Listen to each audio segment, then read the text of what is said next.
Hi, I'm Martin and this is Scott, and we run Playing Aloud in Lincoln.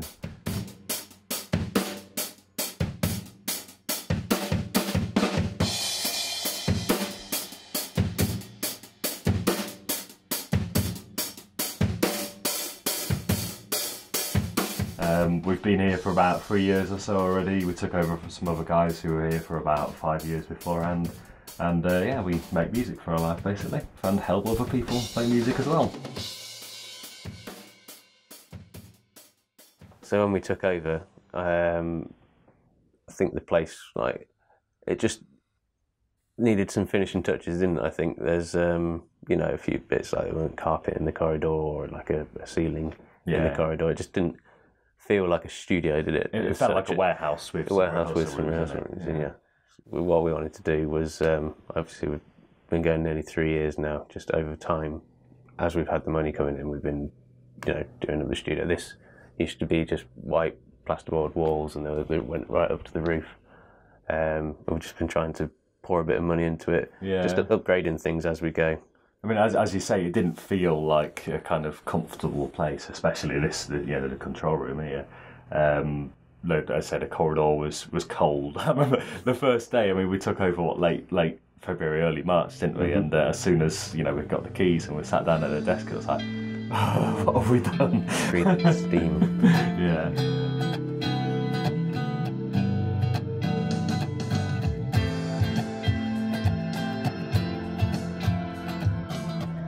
I'm the guitar tutor, Scott's a drum tutor, and generally guitarist and drummer, which makes a big difference. I sit up here in the dark room making music all day and night till the early hours. Scott does all the general handyman bits, don't you? Which I'm terrible solder at. cables and repair things. Yeah, we've got four soundproof rooms that are full pretty much every night of the week, which is how we like it. Probably average 35-40 bands a week, I think, come down and use the space for a couple of hours, 3 hours. I mean, some people come down for 6-hour sessions. I don't know how they do that.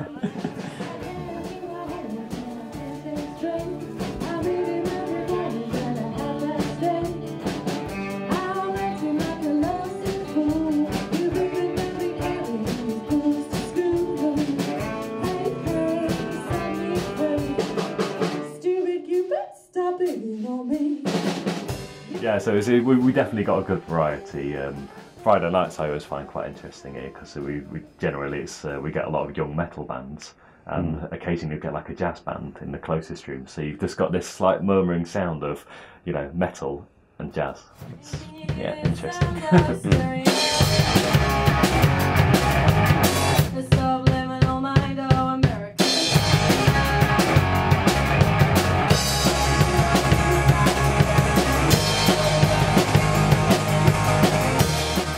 We have a few Motown bands that come down, very good Motown bands that come down that get like 9 people in one of those rooms. They're pretty big rooms, but there's 9 people in there with horn sections and massive keyboards and everything. Oh, when I was in my old Pink Floyd tribute band with what they never sit there, that was ridiculous. I was stuck in a corner playing bass like that.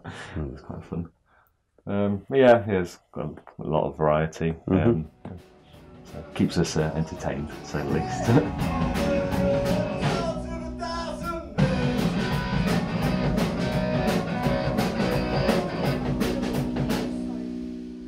I personally been coming here for quite a few years, on and off, and always found the service very good, and the facilities very good, and a very friendly atmosphere, so it's all good.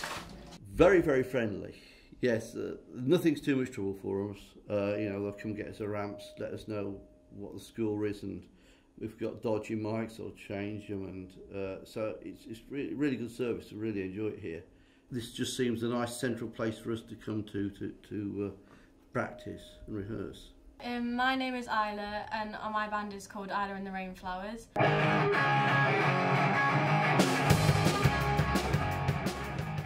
We come to Playing Aloud because it's got loads of equipment, there's an easier environment, and they've got teachers there if you need any help, and it's just a lot easier than being at home on your own.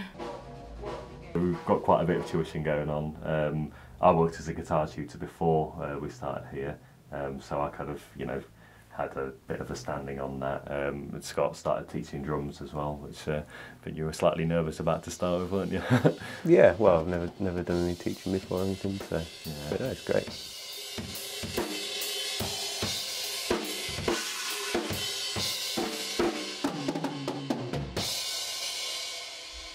With our tuition, we generally speaking just cater to the needs of the students. We get, I've seen it before, you get quite a lot of people going to lessons and they strictly do this, and that's not really what everyone wants to do. Obviously we've got to have a certain boundary there. You can't just have people learning One Direction songs every week, otherwise we'll go insane as well. But yeah, we do quite a lot of stuff for leisure. We get people who want to play their favourite rock songs. We get people who want to learn, really intense classical pieces or something. And we get people who want to do the grades. This centre is actually a rock school exam centre, which is one of the biggest kind of grading boards in the world, actually, isn't it? Which I didn't realise until a while ago. Yeah. So they all come here, use our rooms. Obviously, we've got big soundproof rooms, and that we can hide people in so the parents don't stand outside the doors and listen. Heavy bits. But yeah, generally it's quite useful having one of us as a drummer and one of us as the guitarist, because I think we're a lot better than we used to be, but when I didn't even know how to put a hi-hat clamp on. Yeah, well, someone comes to me with a guitar for a setup, it's like, there you go, mate.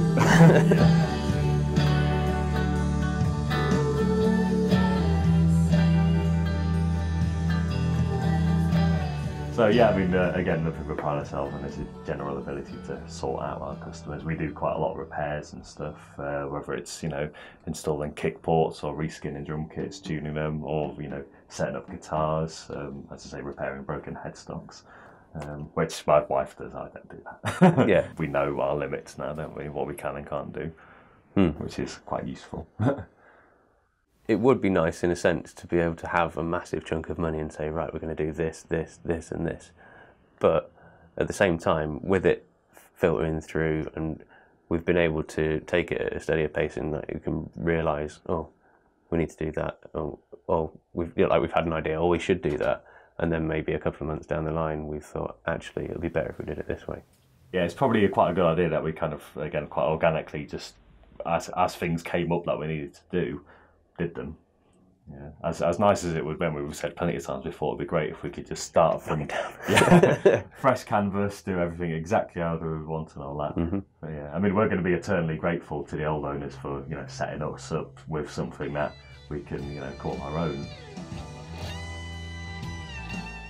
This is definitely a labour of love, to for our own personal needs and for our customers. Mm-hmm. As long as we keep ticking over, it's fine.